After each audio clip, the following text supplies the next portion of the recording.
Hi guys, and welcome to another episode of One Pod Life. This week's guest is one of the most talented young golfers we've got in the UK at the moment, but he's based in Dubai, and his name is Josh Hill.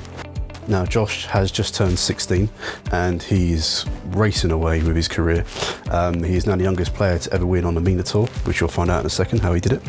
And yeah, we just talk about how he's going to go forward with his golf career and maybe go into college. So without further ado, here's Josh Hill.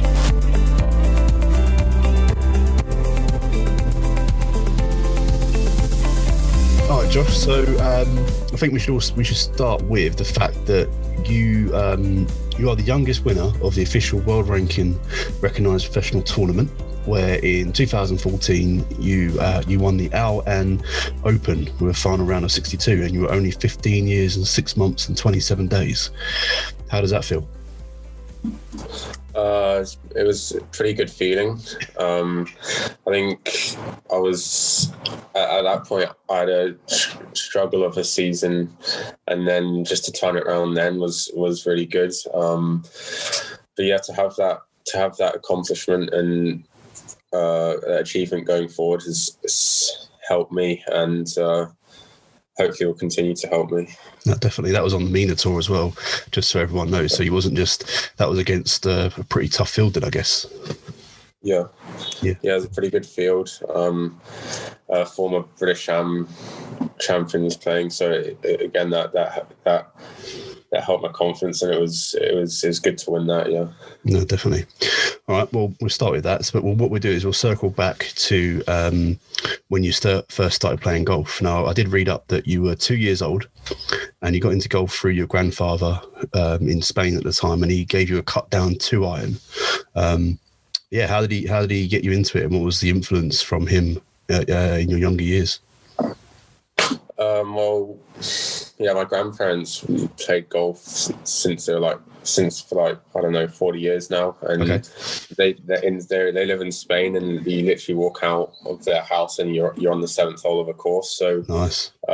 My granddad, when I was 2-3 years old, just cut down an old 3 with an old 7-iron, and I just hit the ball and run after it.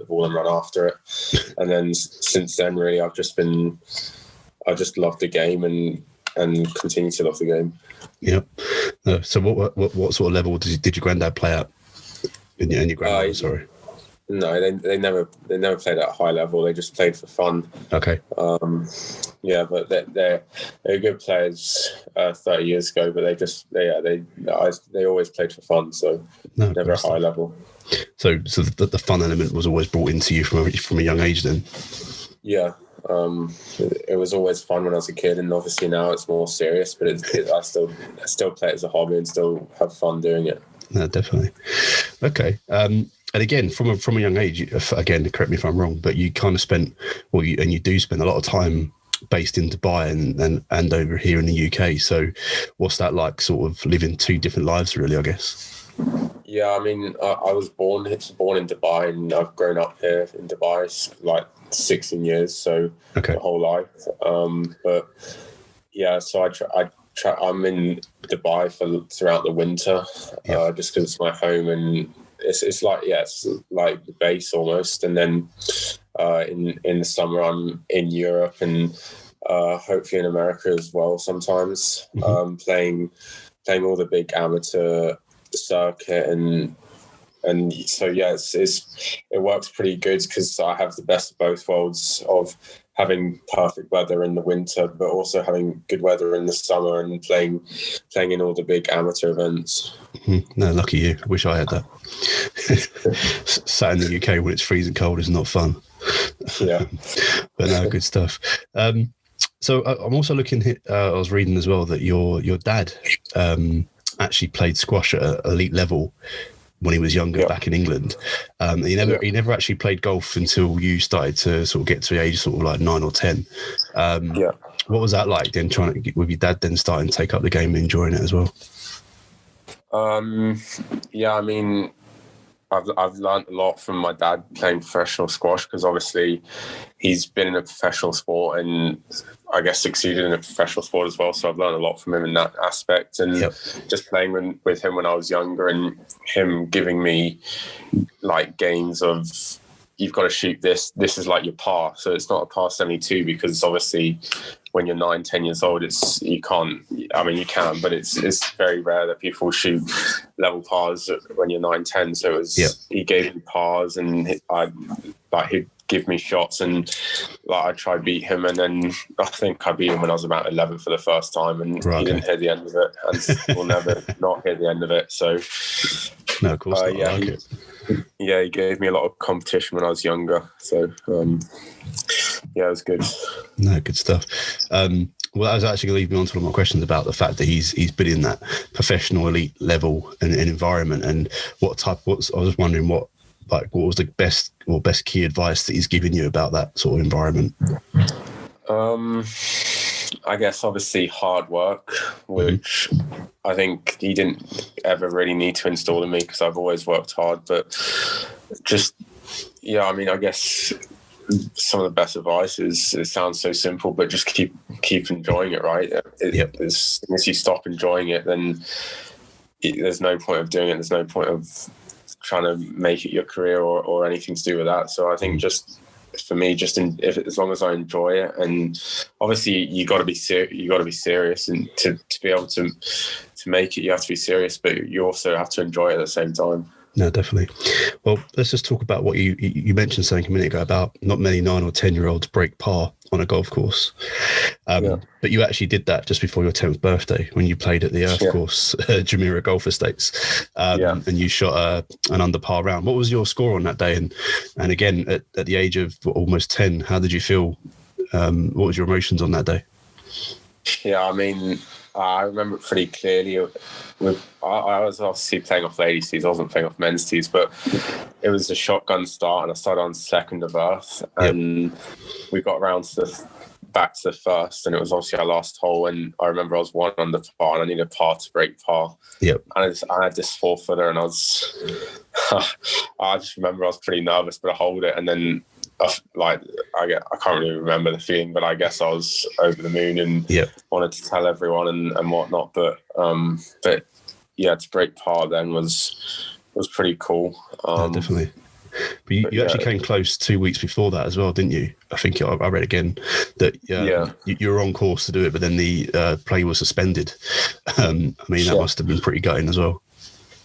Yeah, it was pretty gutting, but I mean, I was 9, so it probably wouldn't have hurt as much back then, right? So, but I did it 2 weeks later anyway. So, yeah, exactly. Yeah, it's pretty funny, but I guess when you're 9, you don't really worry about it. No, definitely not. Well, from then, again, from 10 years old, you kind of had a bit of a whirlwind really after that, I think, because your dad put you into the US Kids European Championship in Scotland when you were 10. I couldn't find how you performed in that, but how did you take in that experience, and how was your game at that time?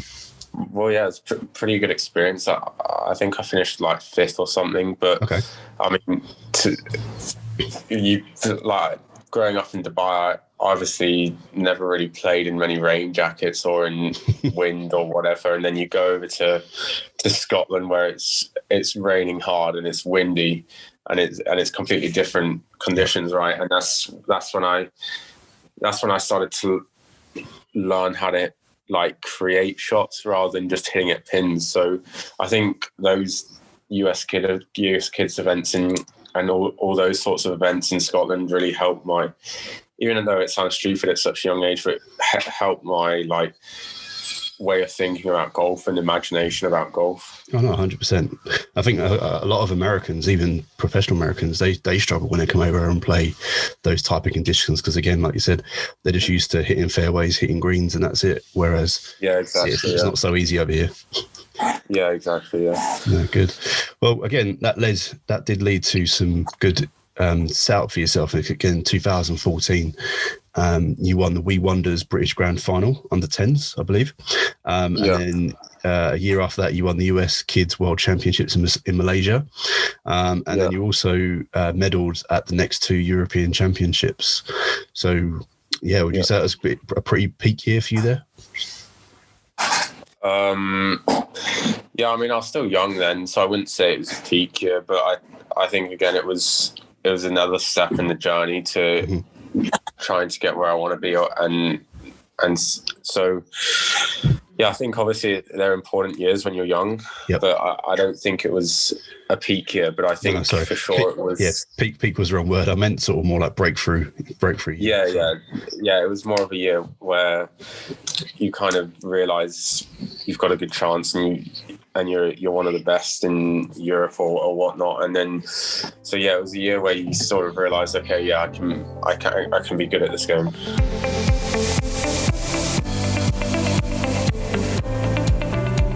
You actually got down to scratch just before your 13th birthday. Yeah. Again, another great achievement at such a young age. What's your handicap at the moment? Because obviously you're still amateur level. Well, with the new world handicap system, it's gone to +8. +8? Wow. Yeah. Wow, that's crazy. Okay. Yeah. Okay. Well, that is some handicap. Okay. You won the EGF junior and senior OEMs men's titles in successive years as well. So what was that like? Obviously the junior one was obviously your level that you was at, but then obviously getting the senior ones as well. I mean, what was that experience and what were people saying to you at the time? Yeah, I mean, those 2 years were 2 good years for me. I think I performed well in Europe in those 2 years as well. So they were pretty good years for me. I think it also, even though they're not the big like British Shams or McGregor trophies or all of that, it teaches you how to win and how to get a win over the line. Yep. And I think that those 2 years really taught me that, and that's a very important skill to know, right? So I think those 2 years in the EGF events have been very, very, I guess, impactful on my career so far. And it taught me a lot in those years, and I still look back at it and learn stuff from those years now. Definitely. Great stuff. And then lastly, I've just going to bring up as well that after that, I think you stepped up 2 age groups and you contested the English Under-18s Carriage Trophy at Thrillford. Yeah. And I think at the same time, you did the English Amateur Championships as well. How did you fare in those?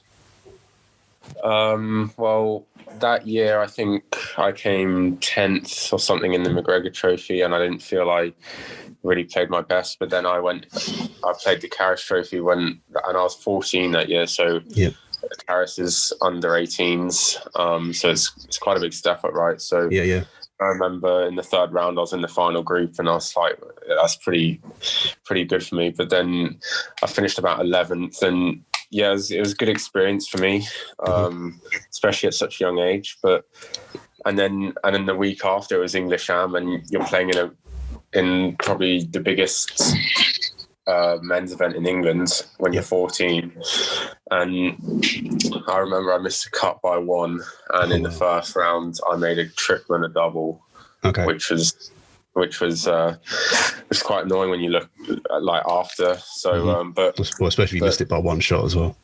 Yeah, exactly. But I mean, I was 14, so to even miss it by only 1 and making a triple and double, I wasn't that bothered. No. But again, all of that is just pure experience for you, isn't it? And getting you used to that environment. If you're going to push yourself to become that level, then obviously go and play in it and see how you fare. So well done. Yeah, I mean, it's all great experience, and I was in a way pretty not lucky, but I don't really know what word to use, but pretty lucky to be that good when I was young, to be able to play in those events and experience them early, and have that experience now is pretty good for me to have. And all I need to do now is just use that experience in my favour. No, definitely. Well, all that experience then led to you getting your record-breaking win on the MENA Tour. And that then saw you qualify for the European Tour, for the Amiga Dubai Desert Classic. I mean, that's pretty decent tournament to play in. Yeah. Well, I played in 2 actually the week before as well, Abu Dhabi. I was about to mention that one as well, yeah. Yeah, and I mean, it was just 2 really good experiences. At that time, my swing wasn't particularly that good, but it was good. It was good enough to play in them, obviously. But I didn't feel like I played anywhere near my best. Okay. But still put in decent enough performances for feeling bad about my game at that time. Yeah. So yeah, I mean, and I took so much away from it, so much learned from it, and since then I've put a lot of that, what I've learned from it, into my game now, and I mean, it was just such a great experience. No, definitely. Did you? Because actually, that was the Abu Dhabi Amateur Championship, wasn't it? Because then you managed to get a birdie on the last hole to then secure a place on the actual Abu Dhabi Championships. Yeah. And I actually read that you played a practice round with Brooks Koepka, and you beat him over an 8-hole practice session. I mean, yeah, you can't get much better experience than that, can you? Playing with Brooks Koepka for 8 holes. What was that? What was that feeling like? Yeah, I played with him for 18, and we were just playing an all practice round, and then Claude Harmon, Brooks's coach, told me, go on, ask him for a game, play for 100 dirhams, which is like 20 quid or something. Yeah.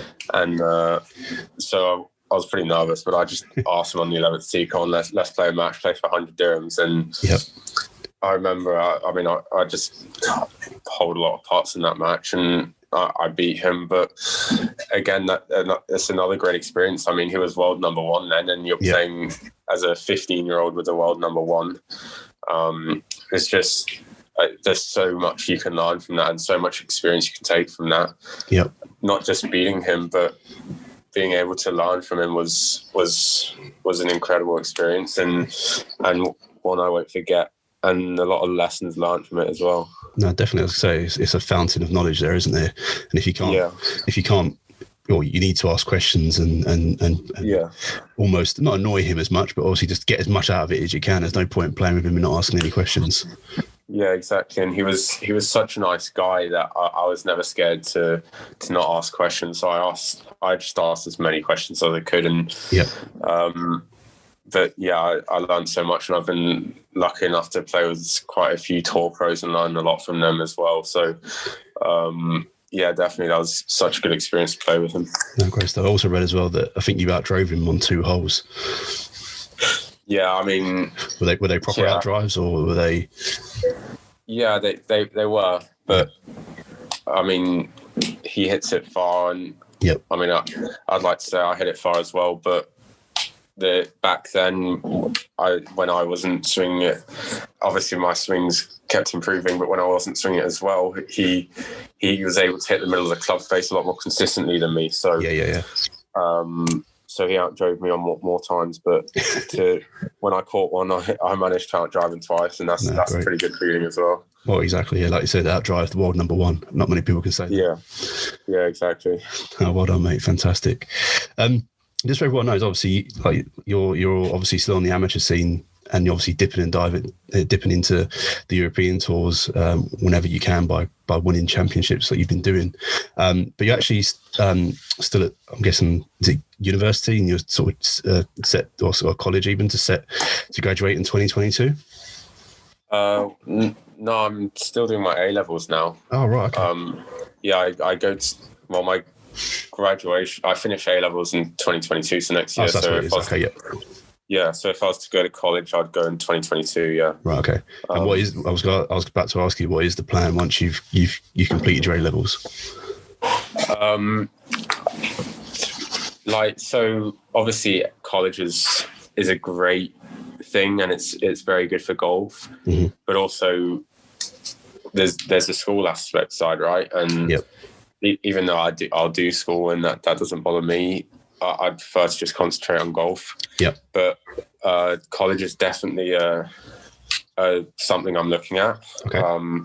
But also, if good results come in, and I've got an option, and if I can guarantee a tour card, I think everyone would touch and throw, right? But yeah, I'm definitely talking to college, and very interesting colleges. So if I keep working hard and keep getting good results, we'll see from there. No, definitely. That's what I was going to ask that question. If you happen to go to a Q school and do well, and then get given a card on either either of the tours, I guess, Challenge Tour, MENA Tour, or even European Tour, it'd be pretty hard not to do that and go, no, I'm going to college. It'd be quite hard to sort of turn that down, wouldn't it? Yeah, exactly. It's a hard one, right? Because college is something that can mature your game, mature your life even. But then if you get a chance to go on a big tour, then it's pretty hard to turn it down. So it's all, I think, if it depends, it just play well from now and see what happens. Yep. Playing good golf will talk for itself, right? Yeah, so definitely. That's what I'm focusing on right now, and I'd be 100% down to go to college. So we'll see just based on results. Now, One Pod Life is brought to you in partnership with Energy Golf, the leading golf development platform. They are committed to providing a service that allows you to reach your maximum potential by improving your mindset, creating physical longevity, and funding your golf career. What they've done is take professional tour team experience and brought it to you through their platform so you can have your very own tour team in your pocket. Energy Golf offers the ability to learn from leading professionals in the fields of fitness, nutrition, breathing, caddying, psychology, business, as well as proven tour winners and many more. There are also courses based around the mental aspects of golf, such as mental toughness, emotional control, and self-esteem. Visit energy.com to learn more, and to claim your exclusive 1-month free trial, simply send an email with the subject OnePodLife to info@energy.com and enjoy. Now let's get back to the podcast. Quick question as well is, I'm just wanting to understand, obviously you are quite young, or you're 16 now, is that correct? Yeah. Yep, so being quite young, I'm guessing you've had to sort of form a pretty good team around you to kind of, not just to keep you grounded and know where you are now, but also then to help you when you need to be lifted and shown the right path. So what does that team sort of look like for you? Yeah, I have a very good team around me. So I guess my team consists of my parents. They're probably the biggest part in the team, right? Because they're the people who ultimately want you to do the best. So my parents, my coach, who I feel is a very, very, very high level coach. He's also our England squad coach. Okay. Sorry, what's his name?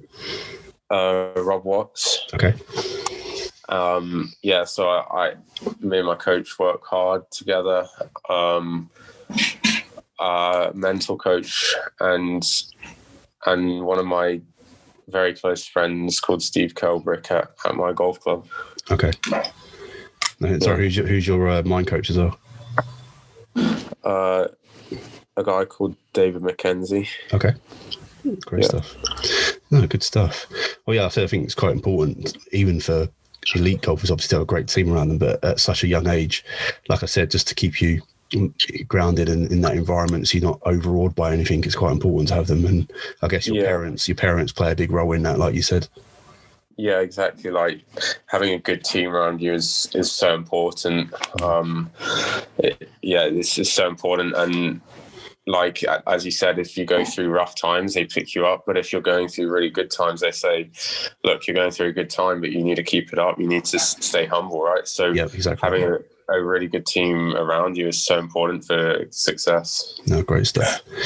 Okay. What I want to do now is move on to a section where the reason I started the podcast was to speak to people like yourself who are amateur golfers or even sort of just turned pro golfers who are learning the game still, trying to push on with their careers, and then give back to the people who are trying to be like you, if that makes sense. So the aspiring golfer. And really just to get some tips. So I've been asking every pro to give 3 top tips on what they think every aspiring golfer should do to try and make it as a professional golfer. Okay. First tip, I think most important tip is work harder than everyone. Okay. I think if even if you have talent, you've got to work hard. Right? It's not easy to make it, so you've got to put in a lot of work, and not just hard work but smart work as well. So I think that for me is very important.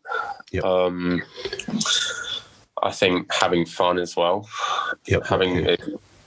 if you're not having fun, then there's no point of doing it. So, and third as well, probably as simple as having a good team around you as well, like we just talked about. So Yep. I think those three things are the main things for me, and those three things have helped me get to where I am now, and hopefully help me push on from now. Great stuff. No, I think that's some great advice there. And like you said, the biggest one at the moment, I think, is the team. Get the right people around you so you know what you're working on.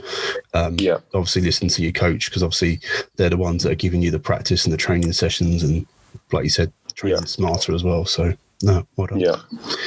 Good stuff. Okay, what is the rest of, obviously you guys are in Dubai, you can still play golf, unlike us in the UK. So what's your rest of the year look like for you? I say rest of the year, we've only just started it, but what's the year look like for you? Well, it's at the moment, it's a complicated one, because I mean, we've got all right now, I think all the summer tournaments will go ahead, but at the start there's Spanish Am and Portuguese Am that are pretty soon, and it's obviously not looking good in terms of being played. No. So I'm hoping they're still played, but if they're not played, I'll probably play a few of the MENA Tour stuff at the start, and then head over to Europe and play the European circuit. I obviously want to get over to US, but at the moment that's pretty hard. So it's pretty hard to know with all the Corona stuff, but hopefully I'll be in Europe within the next month or month and a half, and starting to compete at a high level again. Yeah, definitely. Get that hunger back again as well, isn't it?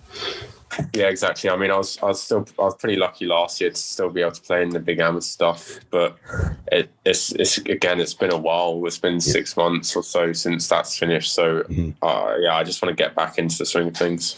No, definitely. No pun intended. I love it. Yeah.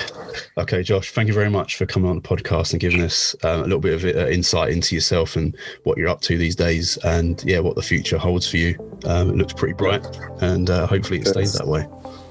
Thank you. You're welcome. Thank you very much, mate. Speak to you again soon. Cheers. See you later. Bye. Bye-bye.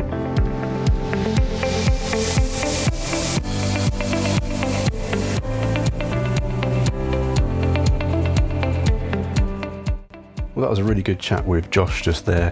What a well-grounded kid he is, and what a career he's got ahead of him. I mean, some of the stuff he's achieving right now is just unreal for his age, and I can't see it stopping.